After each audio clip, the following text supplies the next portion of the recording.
This show is brought to you by Safety FM.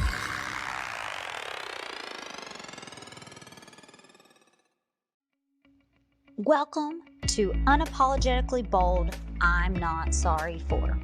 If you are a person that is tired of apologizing for being you, you know, the human part of you that sometimes feels like it has to be different at home versus work versus play, the human side that just wants to be hot, humble, open, and transparent about your wants, desires, and uniqueness.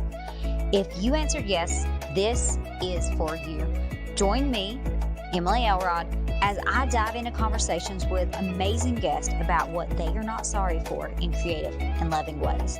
Let's get started. Hello, everybody. Welcome back to another Unapologetically Bold, I'm Not Sorry For. And I am so blessed today to have Danielle with me. Thank you so much for joining me. I am really excited to be here. Thanks for the invite. You're welcome. This is going to be a fun conversation because I say a lot of times I'm not all for having people that are like-minded, but having people that are like-hearted. And I feel like our hearts just connect on so many levels. And whenever I first saw something that you did on your podcast, and it was about mental health, mental well-being, I'm like, yes. And I wrote something because it was just interesting. You said something that was in a new perspective. I don't even remember what it was, but then you connected back and you're like, we could be soul sisters. And I'm like, oh, yes, we could. The more I get to know you, the more I'm so grateful for you. You literally are a godsend. And I'm excited for the listeners to get to hear in on what you're not sorry for. So before we get started, just tell people a little bit about you. Okay. Well, we were meant to be sisters. I'm sure of it. Somewhere along the way, this was meant to be. I live a little north of Seattle. I grew up kind of all over. I feel like my upbringing was very nomadic, which meant a lot of different places and people that have become part of who I am. I've been in Washington State now consistently since 1991. I have 2 kids. The youngest is making out her college applications this year. I'm a benefits advisor. I work for Locked-in Companies. That's how you and I originally connected. I love helping people solve problems and helping people find new ways to do things. And I get to do that at work. And I really love to do it, personally as well. Yay! Yeah. And I think that also just helping people in getting to do the work that you do, I think that actually even kind of mends itself into what you're not sorry for. Because if you didn't do what you're not sorry for, which I'll let you say in a minute, that you might not be where you are or how you are today. So it's called Unapologetically Bold. What are you no longer apologizing for? I am not apologizing for my value-led choices. And, along the way, it's not always made me popular. It has often made me uncomfortable. There are things about it that have been really, really hard. But the culmination of making all of those choices has led to a life that I never really would have planned it or mapped it out for myself. But somehow, all the little things and the big things led to here. And I really like my life and I like the person I am. So I own all of those choices. And I'm sorry does not roll from these lips, at least, not for that. I love it. And it makes me think of the saying, if you want to hear God laugh, tell him your plans. And even what I was telling you before this is like, I had everything planned out to go get my passport renewed. And I had literally the night before, I was so proud of it. And it still didn't work out, but there's a reason for it, And I want to dive into that about your life. And when was the first time that you're realizing that I'm going to make a value-based decision or a value-led or driven decision, and I'm going to be okay with it? Yeah. I mean, I think, the first time that it was at least the pivotal, what I would consider a really life-changing moment was deciding that I was going to become a mom. And I was barely 18. My life was not at all together. I didn't have a super support system. Everything about it didn't seem to make sense. And yet I decided I'm going to do it. And then on top of that, I decided, and it's so funny when you make certain choices in your life, how you can go back to that one moment and you can almost see what you were wearing. I remember exactly where I was sitting when I decided I'm keeping and I'm going to raise my son. And I'm going to do everything I can to make sure that he grows up feeling loved and knowing that he was meant to be. So, that was the first one. And definitely the one that changed the course of my life. And, what is interesting about choices is that everyone has an opinion on them. So, I think you and I both can appreciate some of that. But, making the choice to be a mom, the people who had opinions about should I or shouldn't I, and, then the questions, the inappropriate questions about how I was going to do it, and the questions that came later on, as I was preparing for this, it took me back to some places of remembering, how people would ask how I was going to afford to raise my child and where we were going to be. And as I made choices to work, then the questions of like, you're going to apply for which job? You bought that suit jacket for that job, and, you're not on welfare anymore. That's great. But now you're working too much, now, you're leaving your child at daycare. So it's just been this really interesting learning path of really knowing you can make these choices and they are yours. You're owning the consequences. You're owning everything about them. People are still going to have their opinions about them. And it taught me a lot about, own the decision that you have made, and, square your shoulders back, put your chin up. You owe no one anything. And, knowing at that time too, I really had two choices within that, right? I could either slide into being that person that a lot of people were concerned I might become, or maybe even they kind of hoped I would become that, or I could do everything in my power to prove every single one of them wrong. And I tend to fall on the B side of that coin. I bore a chip on my shoulder for a really long time to prove everyone wrong. So, and I think that's powerful too, because there comes a point, and I did that for the longest, and I still, I'll say at times. The other day, my husband told me I couldn't do something, or no, he didn't say I couldn't do something, but he said that it was something that it was doing a leaf blower, but it was like a manly leaf blower. And he let me know how manly it was, that it wasn't for little girls like me. He didn't call me a little girl, but I'm very short. I'm 4'11". I'm teeny. And he's like, it's even hard for me, da, da, da. Well, my little woman syndrome, and I'm like, you can't tell me I did all this stuff, da, da, da. And I did. Hurt later. He was right. You did.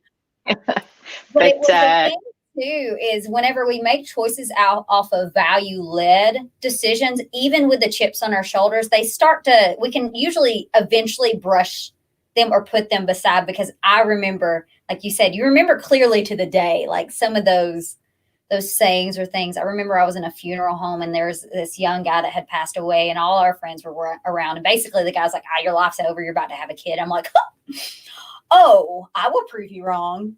And I think the point for me is whenever I was like, okay, I got this. I can do this. So my question for you is, this is an assumption, but has it made you more independent through the Oh, process?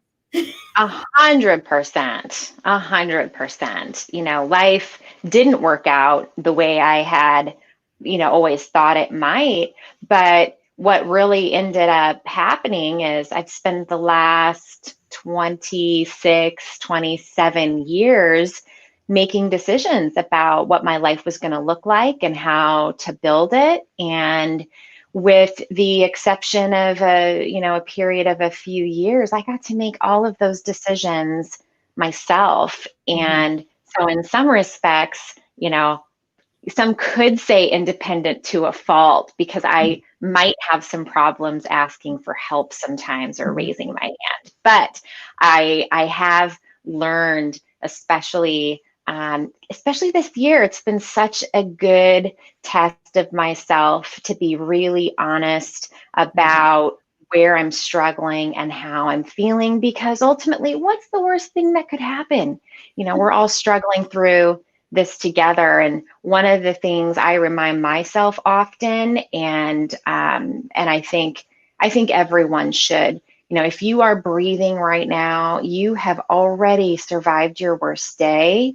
So what is the worst thing that could happen from making a choice that is something that's part of who you are and gets you closer to who you're working to be? And if you make a bad decision, you can overcome, you can correct, and it can become a great part too of who you are. That's so true. And I think it's also going back to, I know that both of us share a passion for mental well-being, and mental fitness is what I call it a lot of the times. And I think it's powerful in the fact that, and this is where it helped me to understand and why I am such a proponent for it. During that season, whenever I was having a child out of wedlock in the South, and I was actually doing Bible study at the time too. Woohoo. So it was like I had all this shame on me at the time, and I was eating right. I was exercising. I was doing everything. I did not. I called my son an alien in my stomach until I saw him. So I did not have any attachment until afterwards. So there was a lot of things like this brain could not handle. But what I learned is how my mental game jacked everything up, and it about killed me, and it about killed my son in the process of, he came 35 weeks or 5 weeks early at 35 weeks. And we both were in the hospital for over a week because of that. And I truthfully do believe that it's a part of the mental game, that the self-sabotaging, it was not real. I did not want it to be real. But how much it matters to work upstairs, work up in the brain. So tell me, did that help you? Like whenever you started to do your value driven choices, did it help you on the brain game? Absolutely. For me, I really break things down to be as black and white as I can be. I believe so strongly that when we quaver about our choices, when we're really just aren't sure what to do, it's not really because we aren't sure what to do. It's because we're not sure if we want to pay the price. Nearly always when you have a decision to make, your gut knows what you should do. But the scary part of, if you make the choice, then what? That's the part I think where we tend to get hung up. And I know for me, that's where I've always, run into the uncertainties. So when I break things down about really what are the choices, it's either this or this. And in some cases, like when my son was a teenager and life was hard and it was challenging. And there were times that I thought, well, I could just kind of give up. He's really hard right now. I know he's out with friends I don't like, with friends he shouldn't be with. I could just stay at home and wait until he decides to show up, which, who knows what that might look like. Or I can go get in the car and drive around looking for him. So, those are the kinds of things that I really think if you come back to, really, really, what do the alternatives look like? And if you're going to lead with your gut and ask yourself does this decision bring me closer to the person I want to be or not? It makes things super clear. And, I think one of the powerful things about choices was a conversation I had as a kid with a family friend.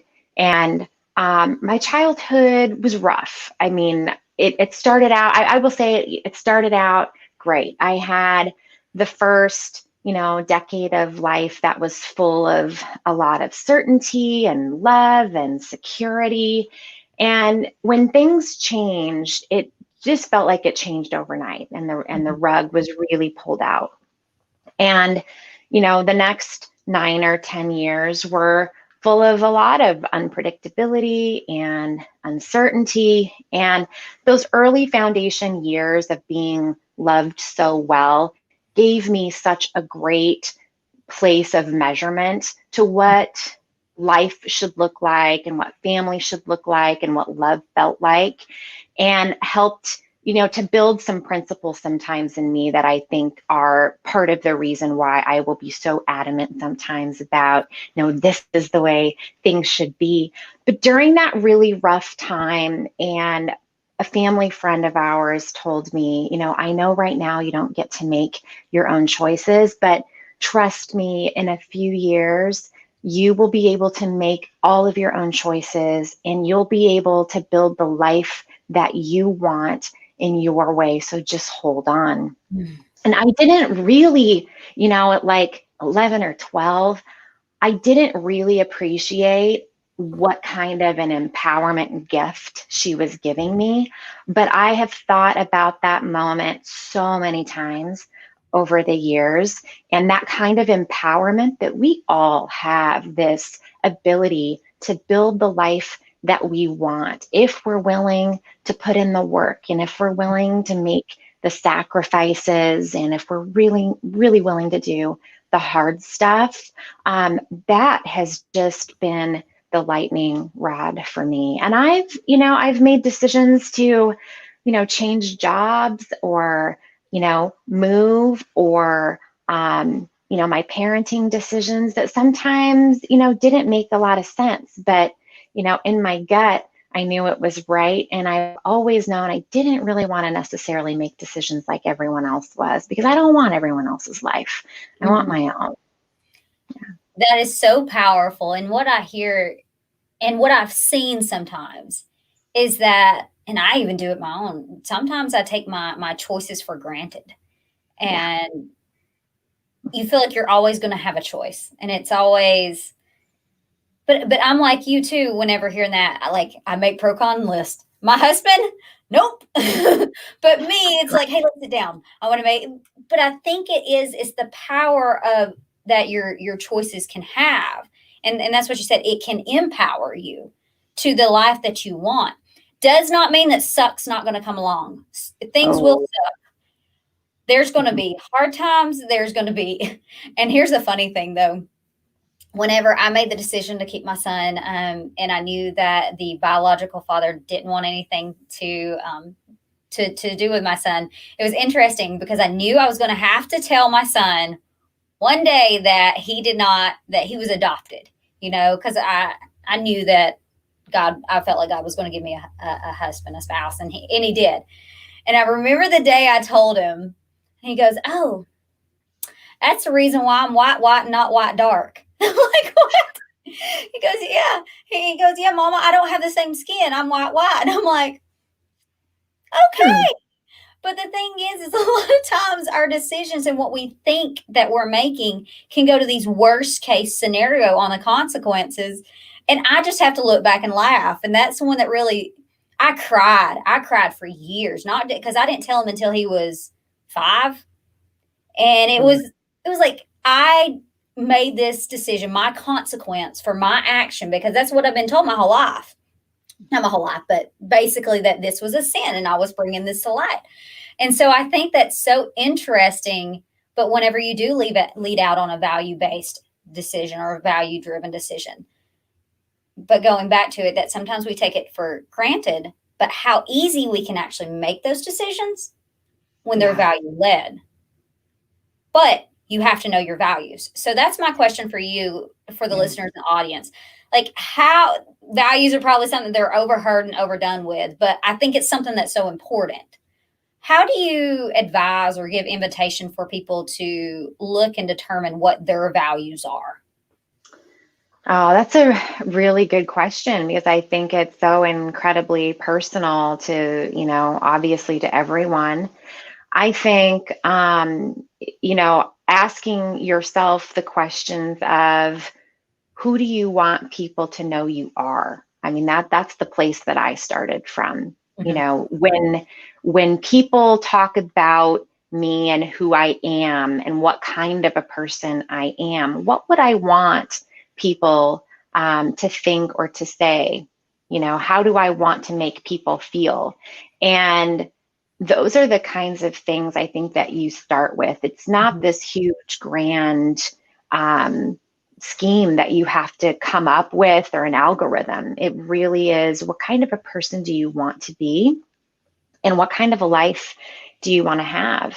And if you are discontent with either of those things, doing some of that really honest inventory with yourself about what are the things that you want to do differently? Where aren't you satisfied with yourself? We all have it, and we can all do the work to make some changes. And I don't think it necessarily has to take long, and it doesn't necessarily mean, uprooting your entire life either. The lives we have are built on a lot of little decisions that we make every day. And, I really like to share too with people, as I do think it's hopeful. If you're not really satisfied with where your choices have brought you and you're questioning, how you can sort of right things, I trace this line back from myself, and I shared this with you when we were chatting earlier, but I can go back through my life from where I'm at now, back through my mother's choices and her mother's choices, and they don't always make sense, right? And in fact, there are choices that have been made in the generations of women that have come before me that are unimaginable, the things that they had to decide, and then trying to understand why they chose some of those things. But, when I look at my grandmother as an example, two generations ago, this woman was widowed at 34 with 6 kids, living in the rural Midwest, where you didn't just, as a woman, go get a job and try to provide for 6 kids. And yet she found ways to survive. And she survived, and her daughters and her sons survived better than she did. And then there's myself and my cousins, where we've all survived better than our parents. And I would go so far as to say that many of us have moved from that surviving element to thriving. And then looking at what our kids are doing and what they're deciding to do, it didn't take long to really start seeing this progression of lives and people that were learning from the choices that other people made before them. And I did a lot of that inventory too when I was thinking about what kind of life, what kind of life I want.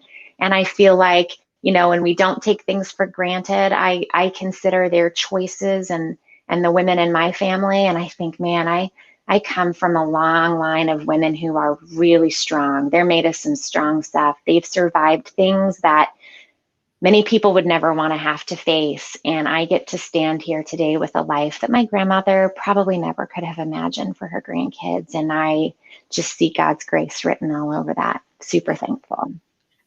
Oh, that I'm getting bumps on this one. Like, I love everything about that one. And the thing too is the impact of choices are what we think is just eye oriented a lot of times, but it's generational effects. Yes. And if it's hard to take your choices for granted, in my opinion, if you see them as generational effects. Yeah. And if you know your values, you can easily filter them down to say yes or no. And if they don't meet up, you got your Then answer. Exactly. And I will say that too, is that's a powerful thing to do, and that you have done, especially from the mental game, because some things I've seen are passed on to us that could be yeah. a good choice or bad choice too, as well. And what we choose, it's our choice, and it's based on our values, which may not be the same Yep.